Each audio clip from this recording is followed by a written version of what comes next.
Bismillahirrahmanirrahim. Assalamualaikum warahmatullahi wabarakatuh. Perkenalkan, nama saya Hafiz Septian dari Teknik Geodesi Angkatan 2018 dengan NIM 21110118140070. Di sini saya melakukan proyek tugas UAS mata kuliah Teknologi Informasi dengan rekan saya Mbak Wening Aisyah Hauziana Koman dengan NIM 21110117130053. Nah, di sini saya akan mempresentasikan bagaimana cara melakukan perhitungan poligon tertutup menggunakan Excel. Nah, di sini yang pertama-tama harus disiapkan tentunya adalah Microsoft Excel sendiri. Kalian bisa dapetin ini biasanya sepaket dengan penjualan Microsoft operation system Microsoft. Nah, nanti bisa dapat Microsoft Excel ini. Kalau enggak, mungkin kalian bisa beli dan download di webnya. Terus juga yang kedua adalah yang perlu disiapkan adalah data pengukuran di poligon yang kalian ukur. Nah, di sini saya menggunakan poligon tertutup di daerah area Sudarto dan juga Tekim. Nah, yang harus disiapkan dan dimasukkan ke tabel itu apa aja? Itu ada sudut ukuran di setiap titiknya, azimut awal, data jarak di antar jaraknya, dan juga koordinat BM yang digunakan sebagai acuan dalam pengukuran poligon tertutup.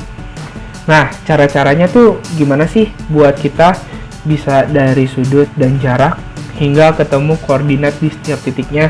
Nah, yang pertama kalian harus siapin dulu nih tabel seperti ini biar nantinya kalian bisa dimudahkan dalam pengolahan ataupun perhitungan poligon tertutup.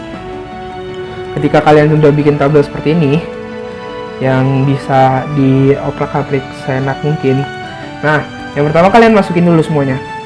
Sudut ukuran yang kalian dapetin di pengukuran kalian masukin seperti sudut ukuran, terus azimut awal, data, dan juga koordinat itu kalian masukin sesuai dengan tabel yang disiapkan. Jadi ini derajat, menit, detik gitu kan. Nah, ketika kalian udah siapin semuanya, kalian masukin nih satu-satu per titik sesuai dengan data ukuran kalian. Udah. Nah, biasanya di Excel ini agak sulit untuk kita langsung mengolah pakai sudut yang berupa derajat, menit, detik. Jadi, kita harus konversikan dulu ke dalam bentuk desimal. Gimana caranya?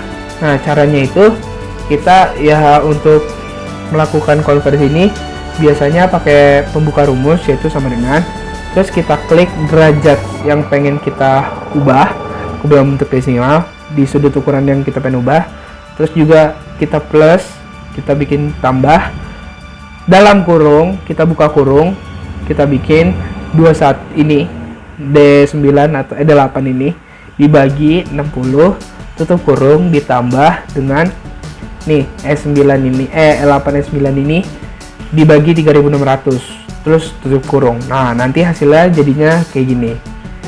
Nah, seperti ini. Kita jumlahin dulu semuanya, kita bikin desimal dulu semuanya. Jadi biar nantinya perhitungannya bisa gampang. Karena emang di Excel tuh harus diubah dulu ke desimal baru dihitung. Terus nanti kalau mau disajikan dalam bentuk derajat, menit, detik, baru nanti kita bisa sajikan menggunakan rumus tranche seperti itu. Nah, ketika desimalnya udah, kita hitung sigma sudut horizontalnya untuk mencari koreksi. Nah, gimana caranya? Caranya adalah kita langsung aja pakai rumus sama dengan pembuka rumus sum dari F8 sampai dengan F9.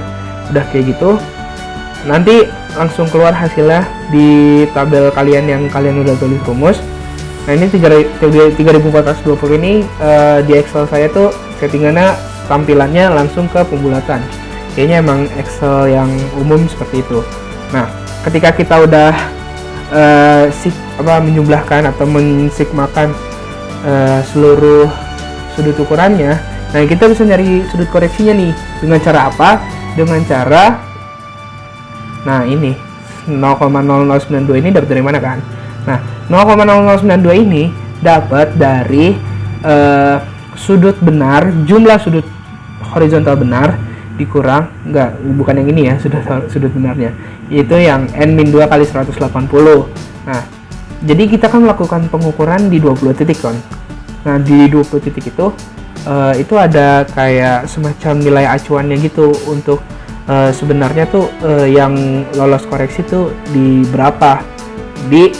Maksudnya itu di jumlah sudut berapa sih, biar kita nggak ngelakuin koreksi di 20 titik tuh kira-kira seberapa. Nah, cara ngitung itu N-2 kali 180. Nah, ternyata di 20 titik itu kita nggak bakal dapat koreksi di 3420 derajat gitu loh. Nah, karena ini kurang dari 3420 derajat, otomatis ada koreksi yang harus ditambahkan ke sudut ukuran biar dia memenuhi perhitungan gitu. Nah, gimana caranya?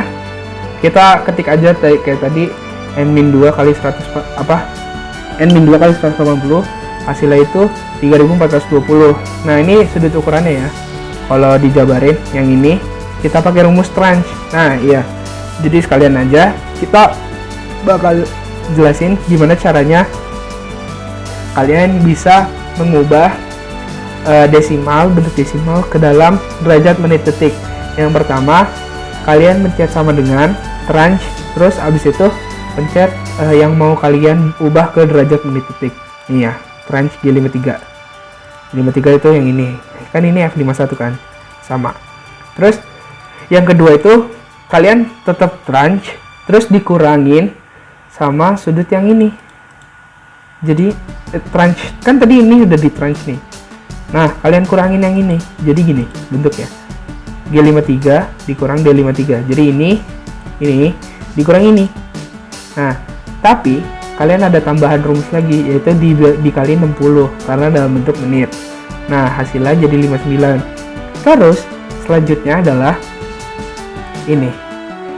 Jadi ini yang 3419 ini, tapi masih dalam bentuk desimal dan pembulatan, dikurang ini dibagi 60 dikali 3600 karena dalam bentuk detik. Nah, itu gimana cara kalian buat ngubah desimal ke dalam bentuk derajat menit detik. Nah, karena kita udah ngitung nih 3419 derajat 59 detik 27 detik 59 menit 27 detik. Nah, kita udah ngitung dan kita juga tahu sudut benar yang tidak dapat koreksi itu 3420. Nah, dari sini kita bisa bikin ini jadi acuan buat nemuin koreksinya itu berapa gitu dalam jumlah pengukuran. Nah, di dalam jumlah pengukurannya itu koreksinya berapa. Jadi rumusnya tinggal ini dikurangin ini, hasilnya ini ya, G454 dikurang G53. Nah, hasilnya 0,0092. Karena sudut ukurannya dilakukan di 21 titik, jadi 0,0092 ini kita bagi rata ke 21 titik tersebut, yang nantinya hasilnya jadinya kayak gini. Nah, 0,004 hasil baginya seperti itu. Nah, setelah seperti itu, nah kita tambahin dulu nih. Karena ini dalam bentuk desimal, kita nggak bisa langsung tambah terus langsung ubah. Jadi kita tambah dulu, jadi habis itu kita taruh ke satu tabel yang khusus desimal, baru nanti kita ubah lagi ke derajat menit detiknya ke sini. Dari sini ke sini gitu. Nah, ini jadi kita kan ini sudut horizontalnya, kita tambahin koreksi aja. Terus langsung kita pindahin ke sini gitu. Nih ya. Nah, kita lakukan seperti cara yang tadi, cara mengubah desimal ke dalam bentuk derajat menit detik. Nah, nanti hasilnya jadi seperti ini. Nah, ketika sudah seperti ini, dilakukan cara mengulang sampai kalian dapat derajat menit detik di setiap sudut yang terkoreksi. Nah, jadi kan udah. Nah, dari sini kalian udah bisa nyari azimut, lalu bisa dilanjut ke perhitungan selanjutnya seperti itu. Nah, cara menghitung azimutnya itu seperti apa sih? Nah, untuk pengukuran sesuai dengan jarak arah jarum jam, kita menggunakan rumus, yaitu azimut awal ditambah sudut pengukuran dikurang 180. Jadi nanti kita taruh hasilnya di sini. Gitu. Jadi, kita ubah dulu ke bentuk desimal, terus kita ubah ke tranche. dalam bentuk derajat menit detik seperti itu. Nah, udah deh, kita terusin perhitungannya seperti pakai rumus yang tadi tuh.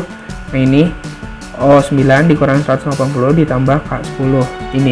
Ini ditambah ini dikurang 180, atau ini dikurang 180 ditambah ini gitu. Oke. Nah, udah tuh semuanya. Nanti kalian lakuin secara berulang, hasilnya nah seperti ini perhitungan azimut ya. Jadi kalian tinggal pakai rumus yang sama berulang-ulang gitu sampai ketemu ini. Jadi dari sini ke sini, ke sini, ke sini, ke sini, ke sini, ke sini, terus sampai selesai. Nah, ketika udah sampai selesai, nah kalian kan udah dapat alfanya kan, udah dapat alfa di antar titiknya. Nah, kalian setelah itu bisa menghitung desin alfa dan dekos alfanya. Nah, diusahakan kalian bisa juga membuat tabel radian untuk memudahkan perhitungan sudut di sin, karena biasanya tuh kalau untuk di Excel kita menggunakan degree kan. Kalau di Excel tuh menggunakan radian maksud saya. Nah, jadi sebisa mungkin ini kita bikin radian dulu gitu. Kita bikin radian masing-masing dengan rumus ini sama dengan radian O9. Nah, nanti hasilnya jadi seperti ini. Ketika kita udah dapat azimut dalam bentuk radian untuk perhitungan selanjutnya, dan kita juga udah mempunyai kita udah punya radian, kita udah punya jarak, kita bisa nyari desin alfa dan dekos alfa untuk nantinya bisa ditaruh di koordinat X dan Y. Gimana tuh caranya? Caranya adalah yang pertama, kalian bikin desin alfanya dulu. Desin alfanya seperti apa cara nyarinya? Desin alfanya itu gampang banget, tinggal sama dengan ini dikali sin ini, karena udah dalam bentuk radian. Ini ya, ini. Terus ketemu deh, ini desin alfa asalnya. Udah, kita lakukan secara berulang, terus kayak gini. Udah. Nah, ketika kita udah lakukan secara berulang untuk desin alfanya dan masing-masing, nah ini kita jumlahin juga. Untuk apa nantinya? Nah, ini nantinya untuk kita bisa mencari koreksi. Oke. Nah, ini dekos alfanya juga kalian bisa cari seperti ini ya. Nah, ini keluar ya, dekos alfanya sama, rumusnya sama dengan D dikali sin atau cos sesuai dengan sudut yang kalian ingin cari antar sudut. Ini karena D12 DBM1 ini radiannya itu azimut awal gitu. Terus ini radiannya azimut 12 pokoknya D dikali sin radiannya azimut 12, hasilnya ini, cosnya 12, hasilnya ini gitu seterusnya. Nah, terus gimana cara kita nyari koreksinya? Gimana caranya? Nah, ini rumusnya sama dengan Q9 per dolar Q dolar 51 dikali minus dolar R dolar 51. Kenapa pakai dolar? Karena itu ada beberapa ketentuan dalam menginput format, karena untuk nilainya sendiri agar tidak berubah-ubah gitu untuk pemakaian dolar. Nah, ini dari rumus ini, jadi kita pengertiannya kan kalau biasanya ngitung ngitung koreksi gitu ya. Koreksi kan biasanya kan ini kan dari jumlah ini ya kan, dari jumlah ini, dari Q9 ini masih Q9 nya ini dibagi ini tuh, dibagi Q51 terus dikali ini tapi dalam bentuk min gitu. Biasanya koreksi emang pasti selalu minus untuk perhitungan ini gitu biasanya, tapi ini kita hitung dulu satu-satu ya. Ini kan Q9, jadi rumusnya itu kalau di perhitungan konvensional kan D yang ingin dicari koreksinya per sigma D terus dikali jumlah desin alfanya kan, hasilnya jadi kayak gini gitu. Ini terus kita lakuin berulang. Nah, seperti ini. Nah, gitu. Nah, nantinya tinggal ditambah deh untuk terkoreksinya. Ini tinggal ditambah aja untuk terkoreksinya, karena bentuknya udah sama datanya, jadi nggak usah diubah-ubah lagi, langsung aja tambahin gitu. Nah, lihat ya, ini hasilnya udah 0 ya, udah sesuai. Nah, yang D cos A kayak gimana? D cos A sama aja sebenarnya, cuma nantinya karena ini nggak dikasih minus di yang bawah, jadi dikali min satunya di akhir, jadi tetap minus sebenarnya. Nah, kayak gitu, karena emang biasanya untuk perhitungan koreksi itu minus. Nah, ini sama, tinggal ditambahin kayak yang di sebelum-sebelumnya, di yang desin maksud saya. Nah, ini ya. Nah, kalau udah ketemu desin alfa terkoreksi, ketemu d cos alfa terkoreksi, nah kita udah bisa nyari koordinat gitu loh. Gimana caranya? Gampang banget, tinggal ditambahin. Jadi ini x, yang x ditambah sin, yang y ditambah cos. Jadi nanti ini tambah ini sama dengan ini tambah ini sama dengan ini. Jadi misalkan untuk yang ini rumusnya x8 tambah x9, jadi ini tambah ini, jadi nanti hasilnya seperti ini. Nah, ini juga sama. Nah, terus kita lakukan secara berulang deh dengan rumus yang sama, tinggal ditambahin d cos alpha selanjutnya. Jadi untuk mencari koordinat itu tinggal koordinat sebelumnya tinggal terus ditambah d sin alpha untuk x dan d cos alpha untuk y. Nah, seperti ini. Nah, perhitungannya sesuai dengan koreksi dan balik ke BM yang dipakai sebagai acuan. Nah, ini membuktikan bahwa data yang kalian dapatkan dari pengukuran itu udah sesuai dengan kaidah poligon tertutup. Itu balik ke koordinat BM GD 16 sebagai BM acuan. Seperti itu.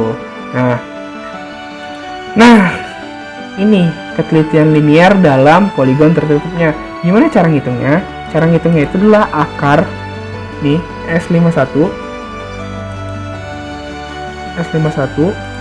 kuadrat ditambah V51 kuadrat. Jadi sigma kx kuadrat tambah sigma ky kuadrat gitu. Kita tambahin, jadinya hasilnya seperti ini. Terus udah deh, jadi selesai. Nah, kalau kalian bener-bener kepo pengen buat gimana sih gambaran sketsa yang udah ada dengan data koordinat yang udah kebikin kayak gini, kalian gampang banget tinggal bikin chart buat kalian tahu gimana caranya maksudnya kalian bikin chart buat tahu gimana bentukan poligon kalian pada saat pengukuran. Nah, nanti hasilnya jadi kayak gini nih kalau kepo banget. Nah, tapi kalian pisahin dulu karena ini bentuknya kan rumus. Kalau ini udah dipisahin sendiri, jadi bentuknya udah value gitu. Nah, nanti kalian bisa bikin chart seperti ini kalau dibutuhkan sebenarnya. Dah, mungkin cukup sekian untuk perhitungan poligon tertutup dari saya dan juga Mbak Wani. Kurangnya mohon dimaafkan. Wassalamualaikum warahmatullahi wabarakatuh.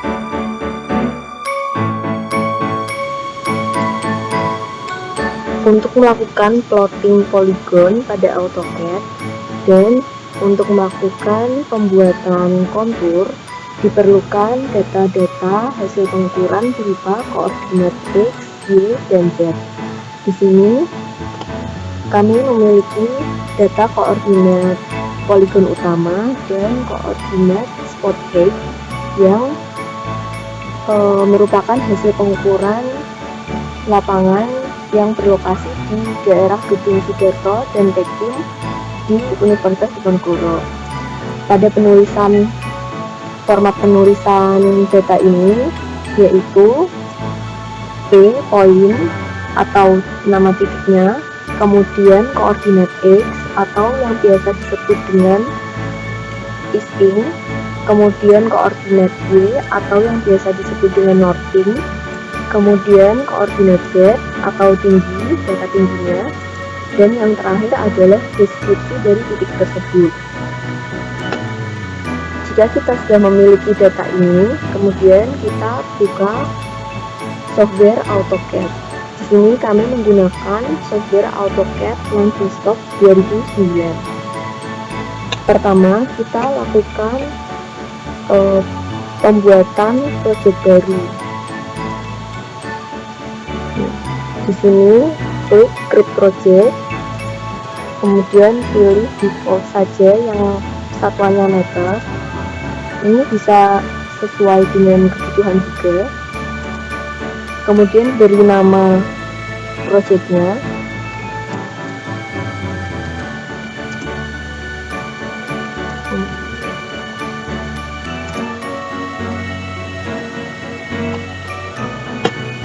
Oke. Setelah itu beri nama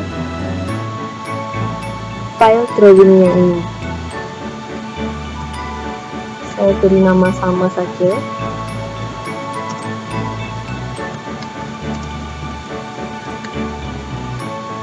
Kemudian klik OK.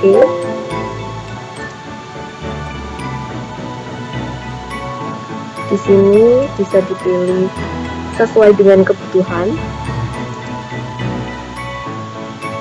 Next.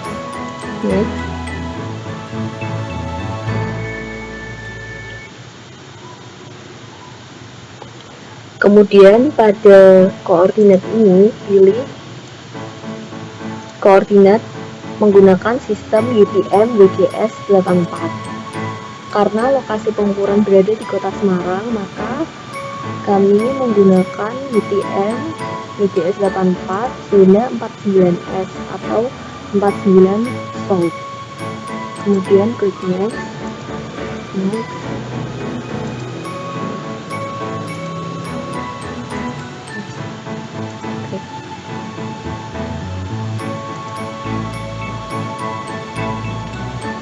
Project baru sudah terbentuk. Kemudian yang selanjutnya kita lakukan adalah melakukan import point. Pada pojok kiri atas klik, kemudian pilih point, pilih import atau export point, pilih import point.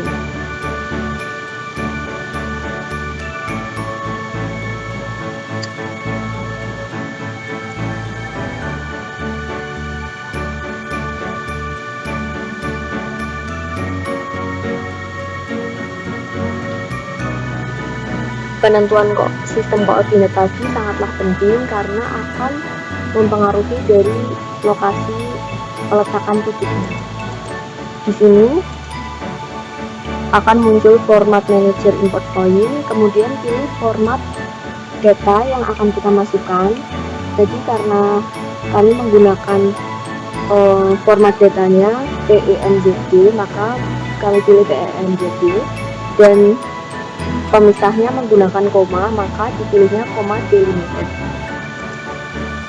Kemudian pilih filenya.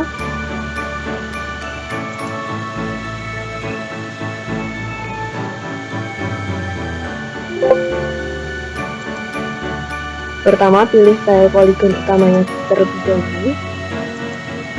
Kita buat point groupnya dan beri nama point groupnya.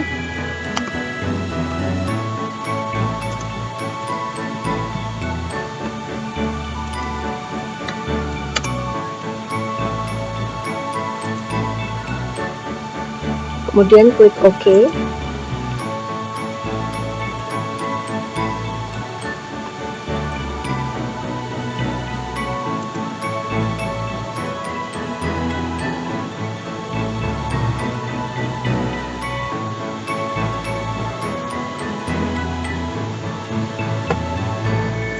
Pada jendela komen ini, lakukan perintah Z, Enter, E, Enter, untuk menunjukkan hasilnya. Ini hasil dari koordinat poligon utama, hasil pengukurannya. Di sini kita dapat melakukan pengubahan display dari simbol maupun informasi yang akan ditunjukkan dengan blok seluruh titik, kemudian klik kanan, display properties, Di sini saya hanya membutuhkan data elevasi dan deskripsi dari titik tersebut, sehingga yang number ini di unchecklist. Kemudian ini warnanya sudah bisa diganti. Ini ukurannya akan saya kurangi menjadi 3. Kemudian pada tab marker ini kita bisa memilih simbol titik yang akan digunakan. Untuk kali ini saya memilih simbol X dan diberi tambahan persegi pada bagian luarnya. Kemudian ukurannya juga saya ganti menjadi 3. Lalu klik OK. Maka akan terlihat tampilan seperti ini. Untuk membuat poligon, kita bisa memilih polyline di sini. Kemudian kita klik dan kita gambar sesuai dengan poligon yang kita buat. Pertama, mulai dari BM, kemudian P1, dan seterusnya.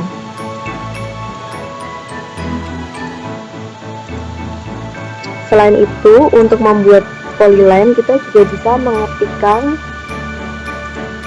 command P-line, lalu akan muncul perintah seperti ini sesuai dengan yang saya lakukan ini.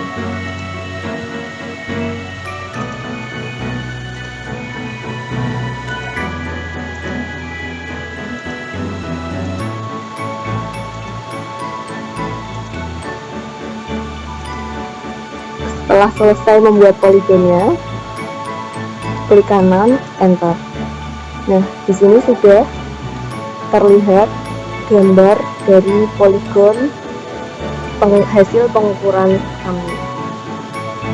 Kemudian untuk memisahkan antara titik dan poligon ini, kita bisa menggunakan layer yang berbeda. Pada layar properties, buat layer baru. Yang pertama, titik poligon utama.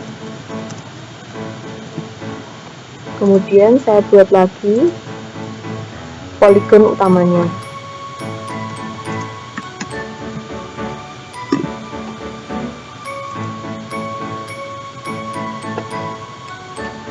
Untuk titik poligon utamanya saya blok dulu semua titiknya. Kemudian masukkan ke layer titik poligon utama. Dan untuk polyline dari poligonnya kita masukkan ke layer poligon utama. Maka titik ini akan masuk ke layer titik poligon utama, sedangkan garis polyline ini akan masuk ke layer poligon utama. Kita bisa juga mengubah warna dari layer tersebut. Misalnya titik poligon utamanya akan saya ganti menjadi merah.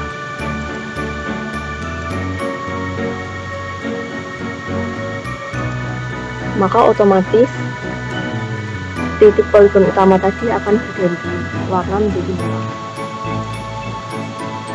Selanjutnya, saya akan memasukkan data titik dari spot head. Caranya seperti tadi, klik point, kemudian import atau export point, lalu import point.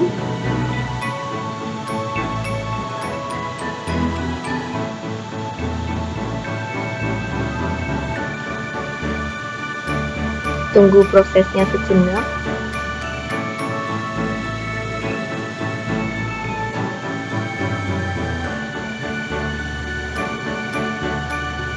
Tadi sesuai dengan format yang pertama. Lalu pilih datanya dan jadikan group juga. Group baru saya beri nama spot head.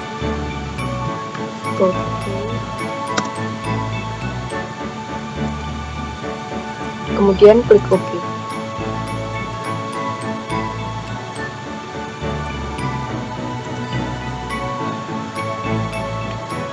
Maka data spot head-nya akan muncul seperti ini. Untuk memudahkan, kita bisa masukkan ke layer yang baru, namun sebelumnya kita matikan dulu layar titiknya supaya tidak bingung. Sama seperti tadi, kita buat layar baru, kemudian beri nama spot head.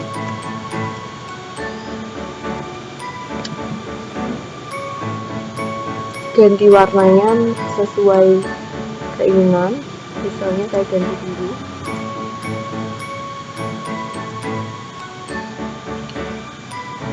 Kemudian blok semua titik spot head, lalu masukkan ke dalam layar spot head. Maka semua data spot head ini sudah masuk ke dalam layar spot head. Untuk mengubah tampilannya sama seperti tadi, klik kanan, display properties, kemudian saya hanya butuh elevasi saja. Ini saya ubah menjadi biru. Datanya saya ganti jadi 1 ukurannya. Ininya saya beri tanda lingkaran.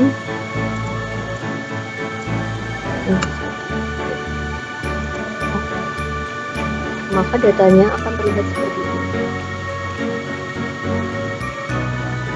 Kemudian kita perlu membuat batasan luar untuk sebelum membuat kontur.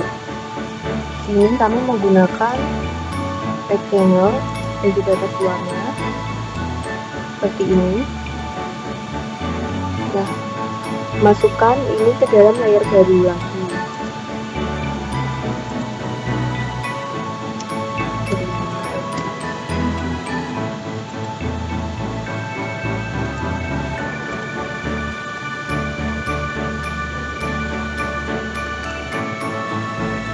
Untuk melihat keseluruhan tampilan data seperti ini. Ini data spot head dan ini data poligon utama. Kemudian untuk membuat kontur sebelumnya harus dibuat surface-nya terlebih dahulu. Pilih Terrain, kemudian Terrain Model Explorer.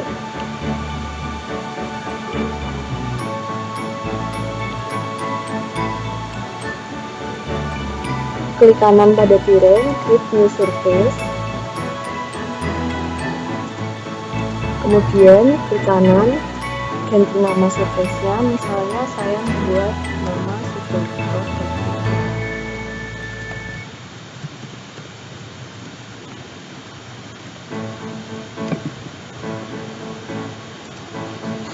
Kemudian kita masukkan point group yang tadi sudah kita inputkan. Pertama, titik poligon utama, kemudian spot head, maka terlihat seperti ini. Untuk memasukkan poin, kita juga bisa menggunakan point file ini. Kalau add point file ini, kita bisa langsung memasukkan data file txt yang tadi sudah ada, atau kita bisa masukkan add points from AutoCAD objects. Kita bisa masukkan data poinnya yang sudah terdapat pada drawingnya ini, sudah terdapat pada project ini. Nah, ini namun saya pilih yang point group saja untuk memudahkan. Kemudian pada boundaries ini kita masukkan batas yang sudah kita buat tadi. Pilih, beri nama batasnya, enter.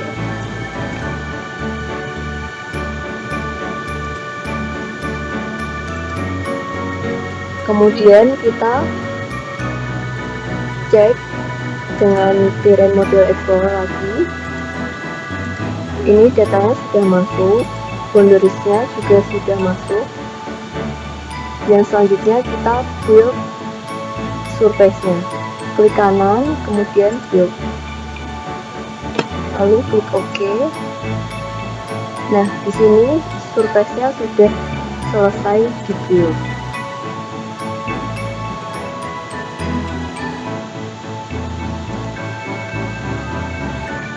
Selanjutnya, untuk membuat kontur, kita pilih Terrain, Grid Contour.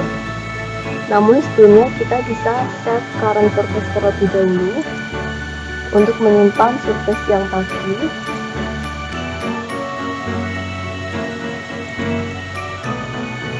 Nah, pada Grid Contour ini kita memilih surface-nya yang sudah kita buat tadi. Dan di sini sudah terdapat informasi low elevation atau elevasi terendahnya 201,218 dan elevasi tertingginya 211,879. Kemudian minor intervalnya di sini kita bisa ubah. Misalnya saya akan membuat interval konturnya, minor intervalnya 0,25, maka mayor intervalnya akan otomatis 5 kali dari minor intervalnya.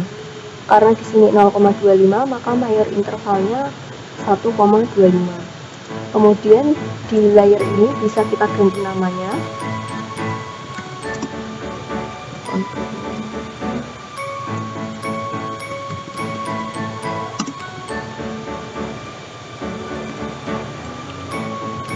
Nah, di sini kita bisa memilih pembuatan kontur dengan polyline atau dengan kontur objek.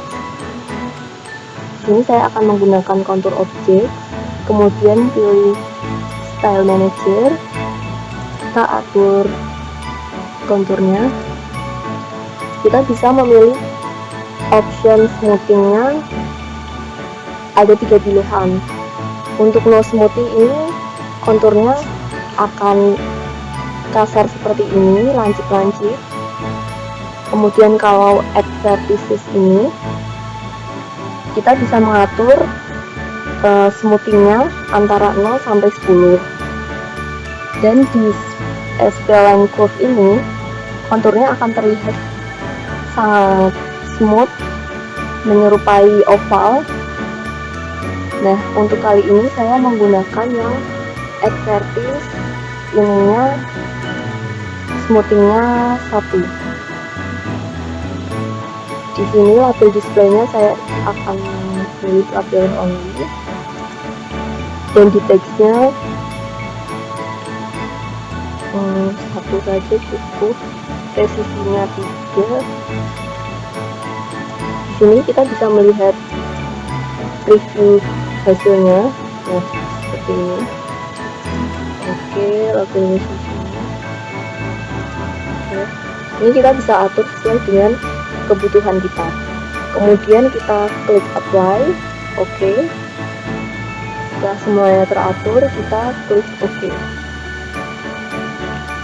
Ini kita pilih sini. Di sini sudah terbentuk konturnya. Nah, untuk membedakan garis kontur dan garis poligonnya, kita bisa mengganti warna garis konturnya. Untuk yang kontur mayor akan saya ganti menjadi warna merah. Untuk yang kontur minor akan saya ganti menjadi warna biru.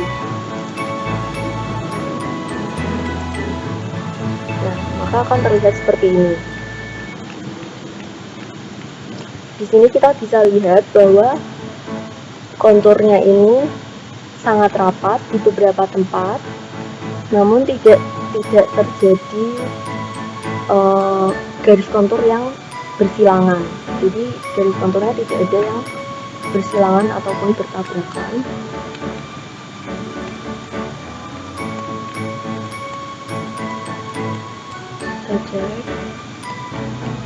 Untuk melakukan editing kontur bisa digunakan berbagai macam cara sesuai dengan kebutuhan dari kontur yang kita buat. Ini secara keseluruhan konturnya sudah jadi. Untuk memberikan label atau mengetahui dari garis konturnya itu memiliki ketinggian berapa, kita bisa pilih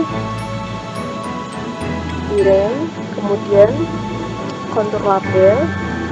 Ini bisa pilih group N atau group interior. Kalau interior ini konturnya berada di dalam garisnya, label konturnya itu berada di dalam garis konturnya. Kalau di N atau grup N ini, labelnya itu ada di ujung dari konturnya. Saya mau pilih yang grup interior. Kemudian ini elevasi yang ditampilkan itu mau yang kelipatannya 1.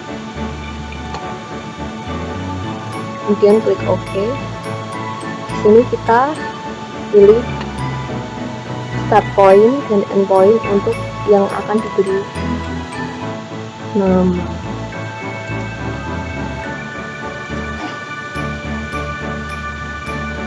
Nah, seperti ini akan terlihat konturnya, label konturnya seperti ini.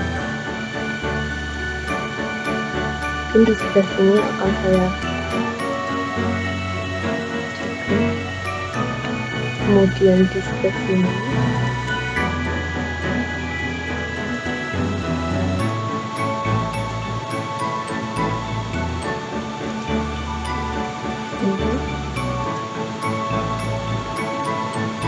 ini bisa kita pilih sesuai dengan kebutuhan. Nah, ini sudah terlihat ketinggian dari kontur. Karena tadi saya memilih yang ditunjukkan yang memiliki interval 1, maka ini yang terlihat juga yang intervalnya 1. Jadi 207 meter, 208 meter, 209 meter, dan seterusnya.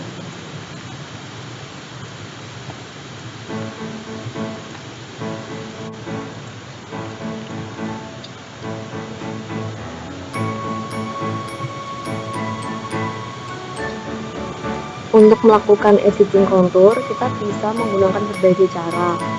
Salah satunya yaitu dengan membuat konturnya menggunakan polyline. Nah, ini kita bisa membuat kontur baru lagi.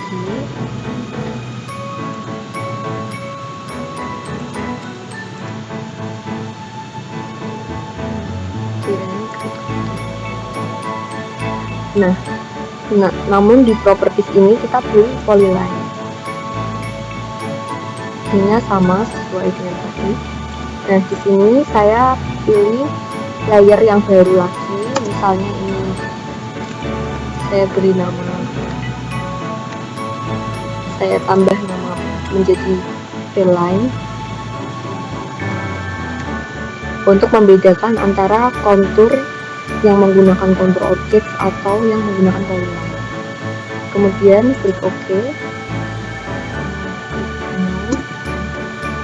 Nah, seperti ini. Konturnya sama, namun yang berbeda adalah jika saya mengklik dari kontur yang menggunakan polyline ini, seperti ini, maka akan ada vertex atau titik-titik sambungannya seperti ini.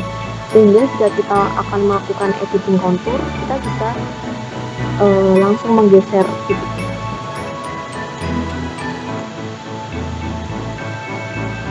Sedangkan untuk kontur yang selain polyline, yang tidak menggunakan polyline tadi, yang pertama, nah seperti ini, misal saya klik, maka dia tidak ada titik-titik vertexnya, dia tidak menunjukkan bahwa garis kontur ini polyline.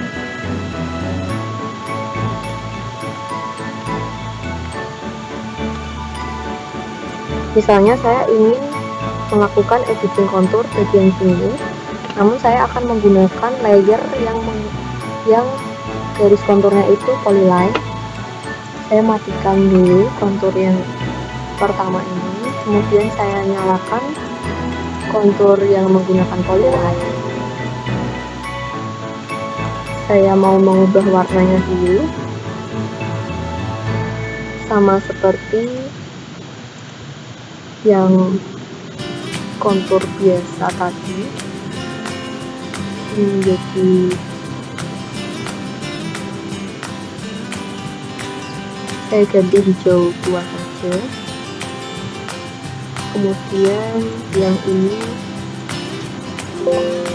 saya ganti menjadi pink.